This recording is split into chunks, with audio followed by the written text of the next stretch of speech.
You served in the military, correct? Barely. Barely? But when did you serve in the military? So I was in ROTC when the towers came down on 9/11. I dropped out of college and enlisted, and I was discharged due to injury before 2002 was even over. So Okay. I did not serve long at all. Okay, but what did you join as when you did? Army infantry. And would you get injured when you were in infantry school? Or? So I lied my ass off at MEPS. I enlisted. Who didn't do that? Right, without an ACL in my left leg, and I thought it'd be fine. Oh.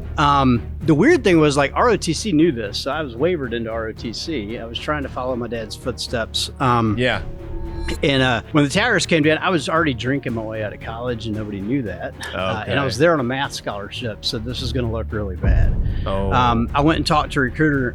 I don't remember if it was September 11th or 12th, but like within 24 hours of the towers coming down, and I found out that the recruiters, if you drop out and you enlist to go active duty, they have no idea what you've got going on with ROTC. It's like two totally different things. So I was able to my way through MEPS and get in, and then, I don't know, 10, 11 weeks into OSIT at Fort Benning, we were running PT. I don't even have a cool story around it. We were running sideways out there on the PT field, and my femur came down on top of my tibia, created a couple of vertical fractures in it. Ooh. What were you doing in your big boy job? Selling drugs. How much alcohol were you drinking? So I don't really remember around then because I started having a lot of neurological problems from it too. Oh, wow. But I remember like the summer before 9/11, I was floating 2-3 cases a day in the pool of beer. So, 2 or 3 48 cases. to 72 beers a day. Oh, Like my insane God, amounts. that's All so I much. did, I didn't eat. All I did was drink. So when he went to Georgia, I was pretty much left to fend for myself.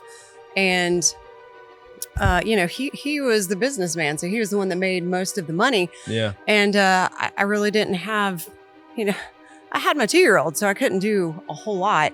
And I didn't want to just leave him all the time. And I was stuck in my dad's house, which we didn't really cover this here, but my dad's house is a place of many, many really bad memories. Really? Because my mom was a violent, drunk, alcoholic kid.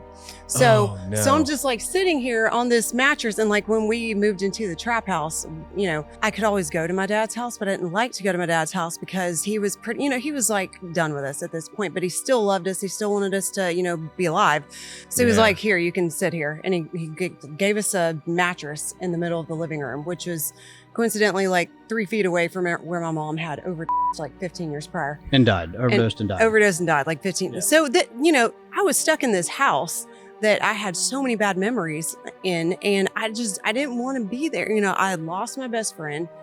I mean, he is, and will always be my best friend. So when he left, I just like a part of me went with him, and no amount of drugs I could do could fill that void. I just wanted my best friend back. The drinking culture in the pharmaceutical industry, you can't sit at a table with somebody like we just did at the beginning of this and say, I also don't drink. Like, if you say that at a pharmaceutical meeting, you're a nut job. Yeah. The drinking culture is huge, but it's kind of like the military. If you get a DUI, now you're PNG'd. You're going to drink everything we take you to, but don't you dare get caught driving. Yeah. Or get in trouble. Right. Yeah. So, there's that whole dichotomy. I started drinking again very heavily, actually in Pfizer training up in New York. And, I started having a lot of health problems from it. Like 2000, actually, I started having health problems before the job at Pfizer. I drank my gallbladder out of my body. I pickled it. Like, it's gone. It was like our 10th anniversary, and I'm in jail. Man. Nobody would bond me out, which I deserved that. I earned that. You know? My drug dealer ended up bonding me out. No kidding. Yeah. Your drug dealer. But after I'd already detoxed from heroin and I'd already destroyed my life enough at this point, I was going to stay off of it. Now in my sick mind, I was like, I can still smoke. That'll be fine.